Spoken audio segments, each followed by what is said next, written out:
We will go out and we will fight hard and we will win. We're going to have a lot of fun doing it, too. I brought my Bible. If there's been one media moment that encapsulates the Trump story, it might be this.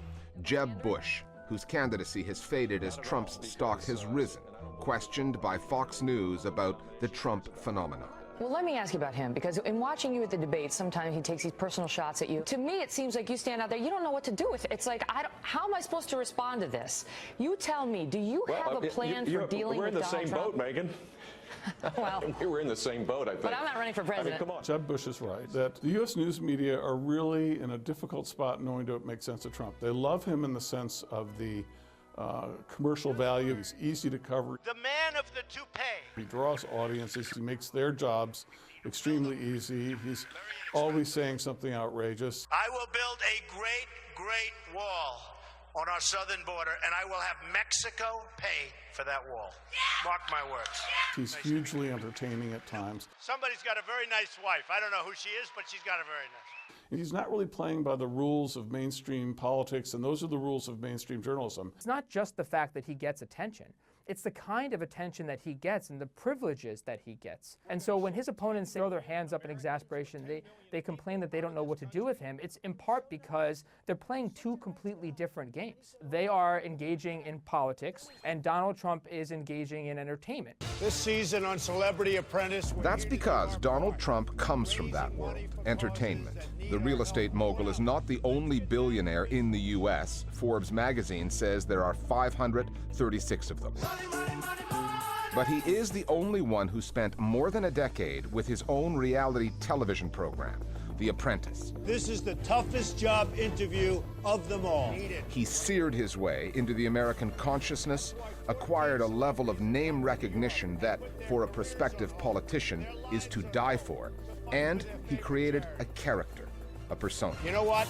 I'm walking. The persona he built up at The Apprentice of a decisive CEO, grilled these groveling candidates. You're fired. That's a persona that was certainly attractive to a large enough segment of the voting population that it helped him, at least in the early polls. The polls have been buoyant for him ever since. For a while now, scholars anyway have been concerned about the extent to which Americans have really been enthralled with entertainment over more substantive news programs. And essentially, I think what this says about American culture is that really the lines between news and entertainment are incredibly blurred. So given the choice, if people are given some kind of reality program or given something more serious, they tend to go with the reality program.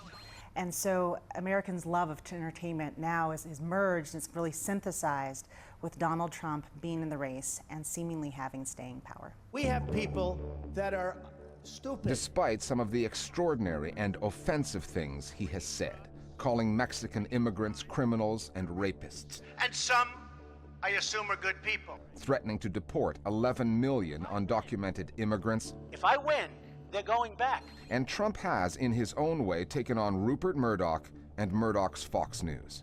Murdoch chips away at Trump via his Twitter account to no apparent avail, and Trump fires back directly at Fox, a conservative network that has long had the power to make or break Republican candidates. That's extremely unusual and unprecedented. Nobody fights with Fox News. And yet this time around, Donald Trump is fighting with Fox News very openly.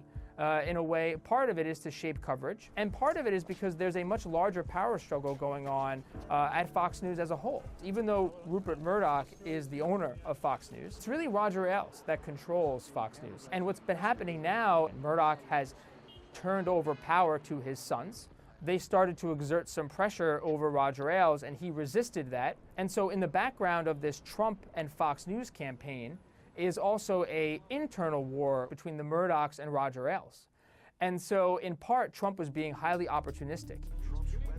And Fox is not the only network gorging itself on the Trump story. CNN analyzed the coverage on nightly newscasts in the 2 weeks following the first Republican debate in August and found that Trump got more airtime on NBC, CBS, and ABC than the other 16 candidates combined.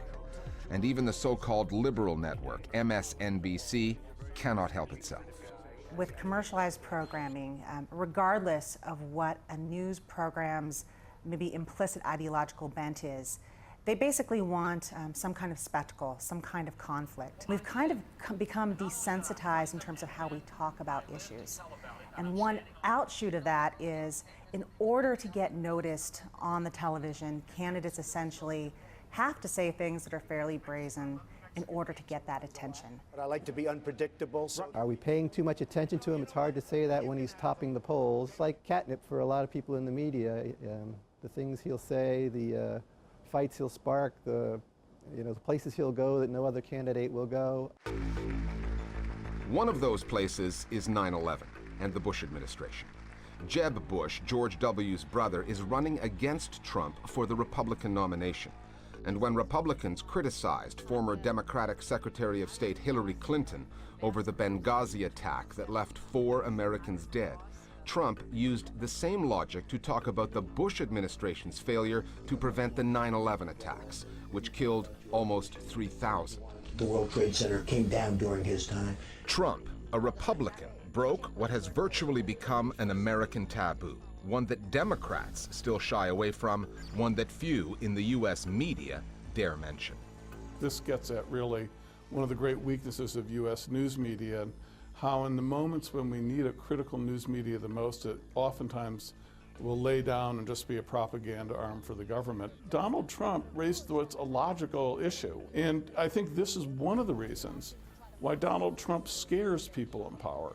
Not that he's a radical, he's not going to do anything that's going to upset the balance of power, and he's very much pro-business and pro-military, but he also is unbought, and that scares people in power, but I think it thrills people who are voters on the Republican side and possibly on the Democratic side as well.